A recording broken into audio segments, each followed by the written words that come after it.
Holi land insights के अंदर आपका स्वागत है। और होली लैंड इनसाइट्स के अंदर आज मैं अमान के अंदर हूं, जो कि जॉर्डन देश की राजधानी है। और अमान में मैं जॉर्डन म्यूजियम आया हुआ हूं ताकि जो भी बाइबल का इतिहास रहा है उसके एविडेंसेस जो आर्कियोलॉजिस्ट के द्वारा, पुरातत्व शास्त्रियों के द्वारा जॉर्डन के अंदर ढूंढे गए हैं, उनको यहाँ पर आकर के देख सकूं।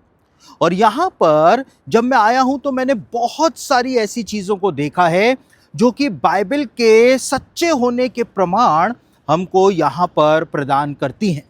और उत्पत्ति की पुस्तक के पहले अध्याय के अंदर जब हम इस बात को पढ़ते हैं कि परमेश्वर ने जब इंसान को बनाया था तो परमेश्वर ने इंसान को नर और नारी करके बनाया था।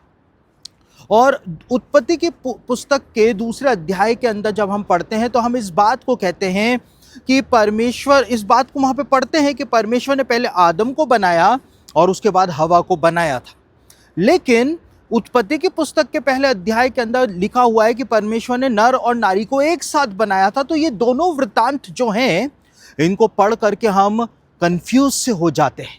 लेकिन मैंने जैसा बीते अपनी एक स्टडी के अंदर भी, जो कि हिब्रू वर्ड स्टडी थी, उसके अंदर भी इस बात को बताया था कि यहूदी रब्बी जो रहे और यहूदी ज्ञानी पुरुष यानी जूइश सेजेस जो हुए हजारों सालों में, उनकी ये शिक्षा रही है कि परमेश्वर ने इंसान को नर और नारी करके एक साथ एक ही दिन बनाया था, जिसके बारे में उत्पत्ति की पुस्तक के पहले अध्याय के अंदर बताया हुआ है। और यहूदी ज्ञानी पुरुषों का ये कहना रहा है कि परमेश्वर ने जब इंसान को बनाया था, नर और नारी करके बनाया था, तो वो दोनों जो थे वो आपस में चिपके हुए थे। पसली के सहारे दोनों आपस में चिपके हुए थे, इसलिए नर और नारी करके परमेश्वर ने इंसान की सृष्टि की थी। लेकिन परमेश्वर को वो जो रचना परमेश्वर ने करी थी उसको परमेश्वर को बदलना था।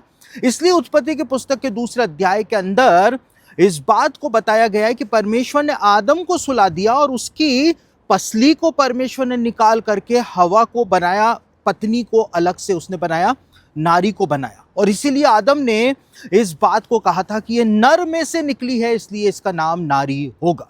और इसीलिए परमेश्वर ने आदम की पसली को ही निकाला था, क्योंकि वो दोनों जो थे, यहूदी ज्ञानी पुरुष कहते हैं, वो पसली के सहारे ही जुड़े हुए थे। तो ये मेरा विचार नहीं है, ये शताब्दियों से, बल्कि यूं कहे कि हजारों सालों से, मूसा के ज़माने से, अब्राहम के ज़माने से और उससे भी पहले से ये विचार जो है और ये शिक्षा जो है वो इजरायलियों के अंदर चलती हुई आई है। और ना केवल इजरायलियों के अंदर, लेकिन मध्य पूर्व के अंदर ये शिक्षा जो है वो चलती हुई आई है एक परंपरा के तौर पर। और इसी का एक प्रमाण जो है वो जॉर्डन म्यूजियम के अंदर मुझको देखने को मिला। जॉर्डन म्यूजियम में, एन गजल म्यूजियम जो है, उसके अंदर एक मूर्ति उनको मिली है जॉर्डन में खुदाई के दौरान।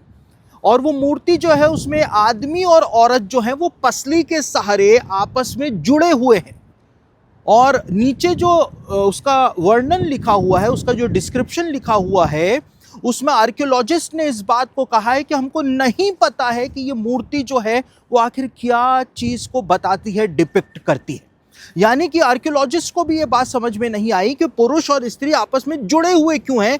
हजारों साल पुरानी वो मूर्ति जो खोद करके जमीन में से निकाली गई है, वो इस बात को बताती है, जो यहूदी रब्बी जिस विचारधारा को हमारे सामने रखते हैं। तो हो सकता है, मैं ये नहीं कह रहा हूं कि यहूदी रब्बी 100% सही हो सकते हैं, लेकिन हो सकता है कि यहूदी रब्बी जिस बात को बताते हैं या ज्ञानी पुरुष जिस बात को बताते हैं वो बात सही हो, कि परमेश्वर ने उत्पत्ति के पहले अध्याय के अंदर जो इंसान को बनाया था, नर और नारी करके एक ही दिन में बनाया था।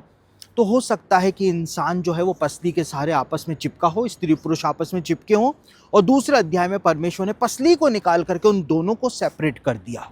तो ऐसा पॉसिबिलिटी है कि हो सकता है, क्योंकि वो मूर्ति जो हजारों साल पुरानी मिली है वो इस बात को प्रकट करती है। साथ ही साथ यहाँ पर मुझको एक और बहुत ही रोमांचक चीज़ देखने को मिली। गिनती की पुस्तक में एक भविष्यवक्ता के बारे में बताया हुआ है जिसका नाम बिलाम बताया गया है। और बिलाम जो है उसका एक इंस्क्रिप्शन जो है वो जॉर्डन के अंदर खुदाई के दौरान मिला है। और एक भविष्यवाणी जो है, क्योंकि उस इंस्क्रिप्शन में जो कि प्राचीन लेख है उसके अंदर बताया हुआ है कि बिलाम नाम का एक भविष्यवक्ता अमोन और मोआब के क्षेत्र के अंदर पाया जाता था, जो कि बाइबल भी हमको बताती है। यानी कि बाइबल में जो लिखा हुआ है गिनती की पुस्तक में कि बिलाम भविष्यवक्ता आया था इजरायलियों को श्राप देने के लिए, वो बात जो है वो सच है और वो कोई फेरी टेल नहीं है, कोई काल्पनिक बातें नहीं है, क्योंकि उसका प्रमाण आज मिल गया है। और एक भविष्यवाणी भी मिली है जिसमें बिलाम ने यहाँ के लोगों के लिए भविष्यवाणी करी थी कि उन्होंने ईश्वरों को नाराज कर दिया है, इसलिए ईश्वरों का दंड मोआब और अमोन के क्षेत्र के लोगों के ऊपर आने वाला है। साथ ही साथ यहाँ पर मैंने एक और चीज को देखा, यहाँ पर अश्तोरेत देवी का सर जो है वो यहाँ पर मिला है। और बाइबल के अंदर परमेश्वर ने इस बात को कहा था और पौलुस ने भी इस बात को बताया है कि अश्तोरेत और दूसरे जितने भी देवी देवताओं की पूजा इजरायली किया करते थे, वो सब जो थे वो किसी न किसी तरह से दुष्ट आत्माओं से संबंधित थे या वो दुष्ट आत्माओं की पूजा किया करते थे।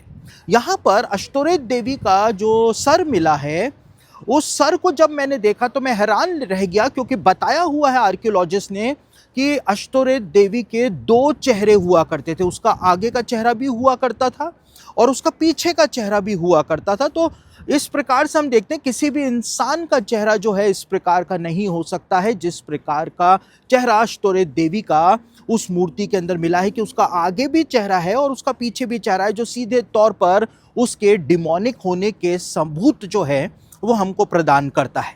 साथ ही साथ यहाँ पे मुझको अश्तोरेत देवी के जो वेदियाँ थी, परमेश्वर ने इजरायलियों को कहा था कि तुम अश्तोरेत देवी के और दूसरे देवी देवताओं की वेदियों को गिरा देना। तो वो एक्चुअल वेदियाँ जो उस जमाने के अंदर यहाँ पर पाई जाती थी, वो एक्चुअल वेदियाँ भी आर्कियोलॉजिस्ट को मिली हैं। और उन वेदियों को भी मैंने देखा कि परमेश्वर ने किस प्रकार की वेदियों को ढा देने के लिए इजरायलियों को आज्ञा प्रदान करी थी। साथ ही साथ में यहाँ पे मुझको मेशा स्टेला भी देखने को मिला, जिसके बारे में एक राजा हुआ करता था मोआब का मेशा, जिसके बारे में राजा की किताब के अंदर बताया हुआ है, राजाओं की जो पुस्तक बाइबल में पाई जाती है उसके अंदर बताया हुआ है। और वो वृतांत भी बताया हुआ है जो बाइबल के अंदर दिया गया है।